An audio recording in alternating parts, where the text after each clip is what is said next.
Hello there, welcome to Mon Up Podcast episode 6.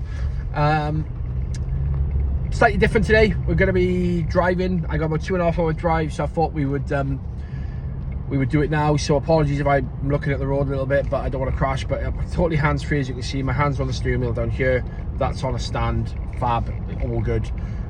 What I need to, I just wanted to jump on because it's been about 3 weeks since the Trees podcast, which blew up, by the way, went absolutely boom. Great podcast. You know, there's people that didn't realize the stuff that he'd gone through, how he built his business. Elgin Hughes, great guy, great representative of men and a great friend of mine, and that blew up. That's probably our most watched podcast since we've come back. Sorry that it's taken nearly 3 weeks to post another one. Just super busy. Which I'll tell you probably all about at the end of the episode, because I don't want to lose your interest in my life. But today I'm going to talk about COVID. Taboo subject, but for me, COVID changed my life. So COVID was the best thing that happened to me. The lockdown was great. It realigned everything to a certain extent for me. You rekindled relationships with people, really made me refocus on stuff. Now, I'm not saying COVID itself was great, because it wasn't. It was, we lost a lot of good people. I lost a lot of friends in it. So I understand that, but for me, mentally, physically, it was the best thing ever. So yeah, let's talk about how COVID saved me then, and maybe some of you will resonate. So as most of you know, I was married for a long time. I got divorced in 2018, and after my divorce, my life sort of like spiraled a little bit. I got into a couple of relationships that were toxic and not very good, and then I wasn't a very nice person. I thought I wanted to live this Wolf of Wall Street playboy lifestyle. I was seeing my kids, but I wasn't really present for my kids for a short time of that. I was drinking a lot. I was partying. I was stale in the job I was doing. I wasn't happy with it because for about a year after my divorce, I was still with Exercise for Less. Loved what I did, but it got stale. You get to a point where you're good at something and you just struggle to find the next thing, or struggle, and I was too busy partying, I'm going to be honest, partying women, that my work focus wasn't there. I was working a lot of hours, but I probably wasn't that productive. My kids would see them on the weekend, but we'd spend some of the weekends, in a rugby club, and I would justify it as, well, they're playing with their friends. Their friends are happy. I can speak with my friends.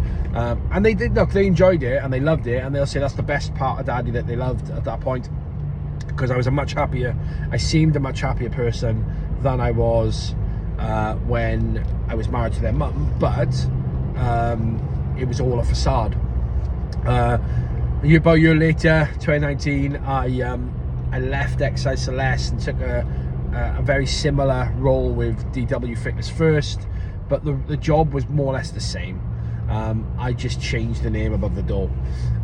So I was getting these things, but I never really understood them before, where I could be sat in a crowded room. I could be sat in a room full of people. I could be really happy, really smiley, all happy, and all of a sudden it would just be black. My mood would change. I would just stare into space. People would notice a change in me, and I'd be like, no, I'm fine. And that happened quite a bit, and I think it was a rut didn't help. The drinking probably didn't help. I didn't really know what I wanted in life at that time. My marriage had broken down. We were going through a few relationships. Kids, great thing, weren't great. I wasn't happy in my job. I wasn't happy with the company I was working with. It's just a lot going on, and I didn't understand this feeling of darkness and feeling of unhappiness. I just didn't understand it, and I would shrug it off, because back, I've always been brought up, to be fair, that a man's a man, get over it, get a grip. Depression's a state of mind. And there used to be stuff I used to say, and what a bloody ridiculous thing now to think that I used to say those things because I didn't understand it. Okay, my mental health really suffered. I would secret eat, which I've done a video on this channel about secret eating, where I would buy 50 quid worth of food from like McDonald's or KFC, and I'd sit in a car park so no one could see me, just stuff, and then feel really crappy afterwards. Do you know what I mean? I wasn't training. You know, I wasn't really opening up to anybody, and it just, my life was just, I just wasn't happy. You know, I met my daughter's mother, which I thought would change the way I was and the way I felt and make me happy. Not really. You know, relationship was okay, very quick, and then it just, I don't know, I just wasn't happy. I didn't trust anybody. I would question everything. I would question whether, you know, someone was loyal to me. You know, I found out that, you know, my dad, who I thought was my dad, actually was only one dad. You know, my head, it was just, I was just a mess, but I wouldn't talk to anybody. I didn't want to explain it to anyone, but I couldn't explain it to people because I didn't know what it was. To me, I would just go from being happy to a mood was set, and I just didn't get it. I didn't understand what it was. So I would throw myself into work more, or I would drink, and I would party, and then I would treat the people around me badly, and I was just a horrible person. And my family might disagree because they might think of it differently, but from looking back now, I wasn't a nice guy. You know, it was, I felt like my world had collapsed, and I couldn't find that. I was always searching for that next bit of excitement that would get me going for a short time, and then bang, it would go again. I'm like, okay, what next? Because I didn't want to be sat alone with my thoughts. I didn't want my thoughts in my head to consume me, because yeah, I didn't like who I was, and my head would take over, and I'd end up in a dark place, you know, and with silly thoughts of, you know, if I wasn't here, my kids would be much better without me, because they'd be able to get a life insurance, and they'd be able to have all this stuff, and do they really need me? They have their mum, and, you know, would my family miss me, and am I only here because people need me for money and support, because I was the strong one of the family, and I was the head of the family, and, you know, all this stuff going through my head all the time. And I can't imagine a time between probably 2018 and probably early 2020 where I was truly no, don't get me wrong, I wasn't truly happy. I wasn't always miserable, and the times I had with, you know, my daughter's mum, we had some great times. Do you know what I mean? And the times I had with kids, I had some great times. You know, so it wasn't all the time. It was just, you know, people around you would, if you talk to them, would say, I'd be sat in a room, I'd be happy and Larry, and next thing you know, I look like I want to kill somebody. And I couldn't work out why. And I tell you what helped me understand it a little bit was a book called The Unwelcome Visitor by Denise Welch, who absolutely understood what that darkness and that black was.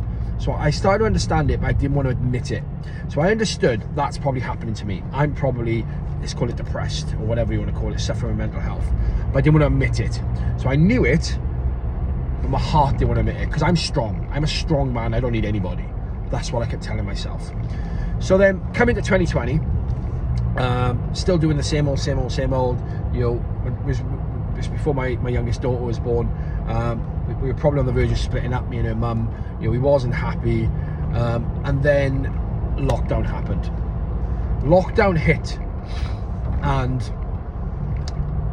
all of a sudden, I couldn't go anywhere.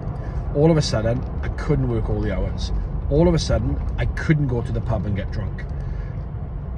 And I was like, oh shit, what the hell do I do now? Because I am now stuck inside four walls with my thoughts. And for the first couple of days, I thought, I know what I'll do. I'll do TikToks with my daughter. Well, I wasn't there, by the way. And then at this point, I didn't know if I could see my kids. So I was just sending TikToks back and forth to her. You can find them.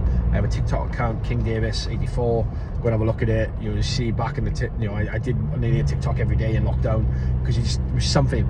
But that was then an hour of my time that I could distract. Couldn't go anywhere. Couldn't really work. So I thought, well, I know what I'll do. I'll put training in for all my team. I had then about probably a team of 150 people. Tuesday, Thursday, Zoom calls. I'll train them. Yes, that's what I'll do. We'll keep their mind active while we're closed, and I'll train them. Great, there's another hour of my day. So 3 hours a week, now I know what I've got something to do. What do I do with the rest of it? And I was looking for these voids to fill it. And then one morning, I woke up, bang. And I read a book that I've read 100 times. Every time something goes wrong in my life, I read this book. It's called Who Moved My Cheese. If you followed me, you'll probably see it on my Instagram account about 20 times. I'm like, read this book again today. It's incredible. And I thought, right, I need to change something here. So I read that, then I read another book called The Present, which is by the same author, right? Fantastic book. I'm like, right, how do I change what I'm doing? So I took a really long, hard look at myself, and a couple of things happened. One, I realized I needed help. But I would not go to a counselor.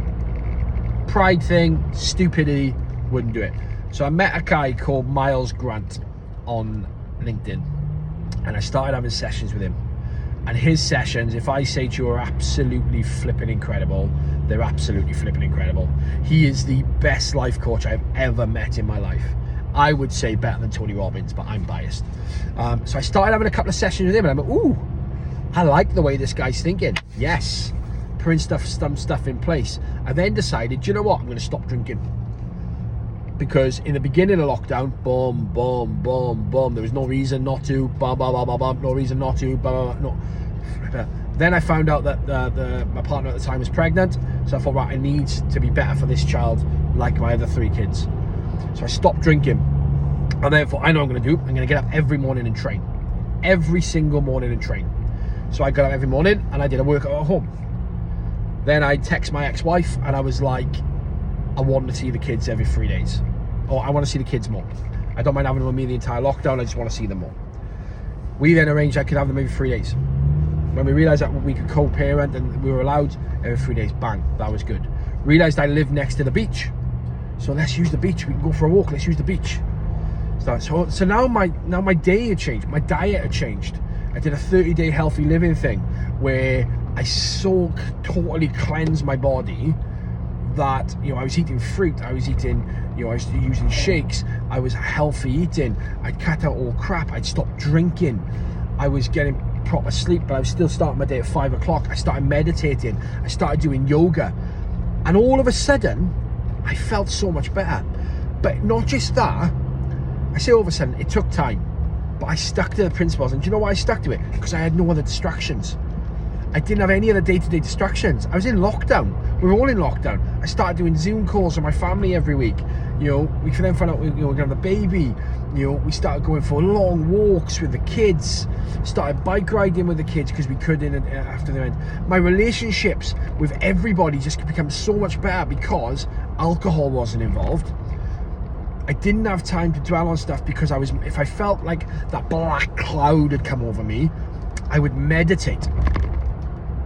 Minute, 30 minutes, 90 seconds, 30 seconds, 10 minutes, whatever it was, I would just sit, complete silence, clear my thoughts, let that black cloud have a go. Come on, man, have a go. That black cloud, come on, give me another one, give me another right hook, give me another one. But then I would just let it beat me up, wouldn't let it win, and then I'd move on and find something else to do. I read more than I've ever done in my life. I upped my sessions from once a week to twice a week with Miles. You know, I started, you know, doing a sit down with my partner at the time. Every week we would have a meal, and I still do this now. Actually, to this day, I still do this, where I sit down and I'll say over a meal, and I say to my partner, different partner now, but I would say to them, I would literally go, right, what is it this week that I've pissed you off with? And what is it I need to improve on? And I do that every week now, try to religiously with the person I'm with. I also do it with my kids, and I started doing that. I started doing my kids and going, what is it you need better from daddy? Do you need more of my time? Now, COVID absolutely saved me as a person because I got to do all that. And I was a much better person, much better, you know, I was eating better, I felt great. But what it also allowed me to do was understand why I was. I also then quit the job I was in. You know, I literally went, I don't want to be in this industry anymore, I'm out. So I left DW Fitness first, had a conversation with one of my best mates, and he was like, I'm looking for a business partner. I was like, I'm in. Just let me know how much money I'm in. Probably should have spoke that over with my partner at the time, but I just wanted something new, and I started a facility and maintenance company then, something exciting, and then lockdown started to get lifted, so I was out and about a bit more. We had a new baby on the way, but I was just a different person. You know, I was training every day. I was starting my day at 5 o'clock, so I had more hours in my day, so I wasn't overwhelmed, I wasn't burnt out, and we built a very successful business for 2 years before we got rid and sold off. But you know, it was really exciting at the time. What started to change a little bit then was, you know, the only thing I probably regret from COVID is I couldn't be there properly for the birth of my daughter. So I had to sit in the car park for 3 hours while she was in labour, and they had a phone call just as the head was crowning. They had to rush from one end. And we've seen Gavin and Stacey with Smithies running through the hospital to try and get to the room. That was me trying to get it to, but I was there for when she was born, which was good. But that was another scary thing, because just after she was born, you know, it's a lot of bleeding, and then for an hour and a half I didn't know whether, you know, my baby's mum was going to survive. So that was scary, but it really made me appreciate the people around me and the people I'm with, and everything else. So COVID for me wasn't a bad thing like it was for some other people. You know, I didn't catch COVID in lockdown. I caught it pre-lockdown. I'd had COVID, so you know, but when nobody knew what it was then, it wasn't, you know.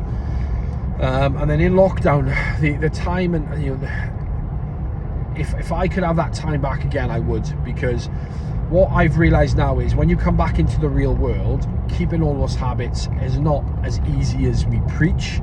And I'm one of those people that preach going, if you diarise everything, if you keep your habits, if you run forward, it's really easy. It's not really easy, it's difficult, but it's how much you want it. And sometimes I've got to realign my way of thinking and go, actually, if you did it in COVID, if you did it in lockdown, you can fit it into your day. And I'm getting better at that now. I went through a bit of a stage where I did let work consume me again. You know, I was running a security company, I was running a maintenance facilities company, I was running an entertainment company, and it's just no time for anything else. You know, unfortunately, coming out of lockdown, me and my daughter's mother realised that actually we're not compatible. Our way of thinking, our upbringings, everything else was really not what they should be. So we decided to split up. But when you, in a good way, it was never a bad. It was not a bad breakup. You know, we still co-parent my daughter now.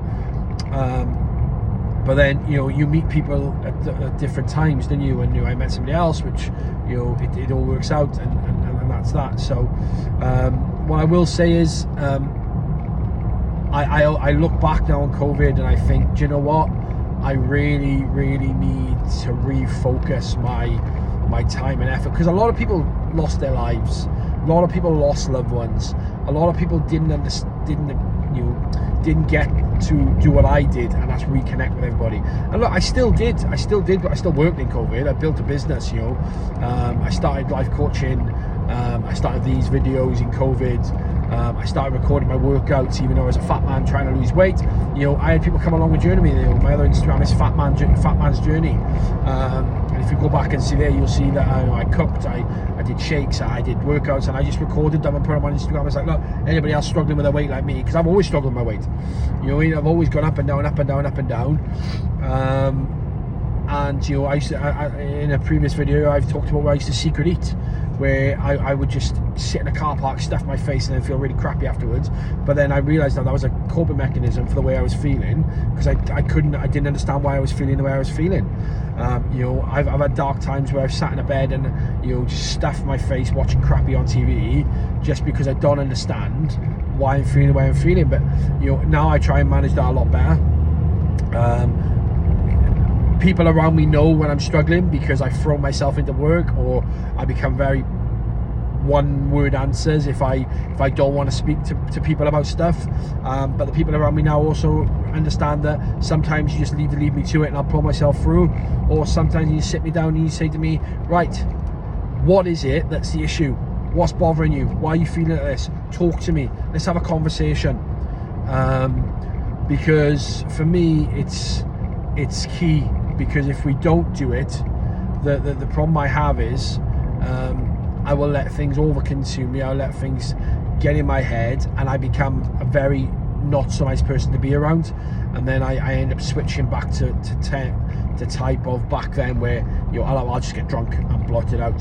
you know, or I'll just lock myself away, or I just sit and I stir on things and I overthink things, and I tell people, you know, and then I make up scenarios in my head, and then that hurts the people around me.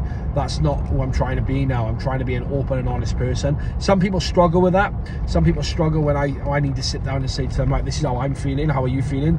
And some people struggle to give me that back, but, you know, or they struggle with the amount of questions I'll ask sometimes, because I have to really understand something in my head to make it worthwhile. But, you know, all I really want is to help people that feel the way I felt and where I sometimes feel. I don't think you'll ever get rid of mental health or depression, right? We just learn to control it better, and I have better controlling mechanisms now than I've ever had before. So I don't think you ever get to a point where it's gone. I don't do medication. Medication is just not my thing. I try and do it through meditating, through yoga, through exercise, and I do throw myself into work. But look, I'm a serial entrepreneur as well, so, you know, one thing is never enough for me, and I don't think it ever will. I don't think I'll ever retire. I might slow down, but I don't think I'll ever retire. I don't think I'll ever give up wanting the next thing in business, because it's the chase that's exciting. Once you get there, I either want to sell up or just put a manager in and go, right, next. I'm there to support you, but next, that's my thing. But what I do want to do is try and help a lot of people out, and I'm going to give people shout outs in this. I'm going to tag Miles Grant in the post, because he really helped me. He really did in COVID, and I've lost touch with him a little bit, so hopefully we can reach out, we can have a conversation, because I'd love to start those sessions back up again as well. So yeah, COVID for me saved me, but post-COVID I probably slipped back into what I didn't want to be in, and I have to check myself sometimes. So look, reach out if you need help, reach out if you need support. You know, sometimes it's easier to talk to a stranger. Look, I get a lot of, especially men at the moment, message me and go, how do you deal with this situation? No, I haven't got all the answers. I'm not an expert. I'm just a fat dad that's trying to help people out there with my own journey and my own stuff, and some of the stuff. I've been successful in a lot of ways. Like I said to you before, relationships has now been successful for me. So if you want to make a long-lasting relationship, I'm really sorry, I can't help you if it's a personal one, because, you know, I'm still learning that myself. But if you stuff like trying to control mental health or daily plans, and I may be able to give you some tips and help you out. But, you know, it's I just like to, I use these videos as well, guys, to, if I got a lot in my head and I just need to get stuff out, I use this as a rant. So I don't even know if anybody's listening, I don't know if anybody's watching, and I'll be honest with you, whether you are or whether you're not, it doesn't make a difference to me, because this for me gets stuff out of my head and the way I'm feeling, and it gets the way that I want to I need to talk about stuff. So COVID's been in my head quite a bit lately. I don't know why, just the way I felt back then, and it's made me change the way I've done a few things. You know, I'm starting to finish work a little earlier now and trying to get it home by about 6 most days.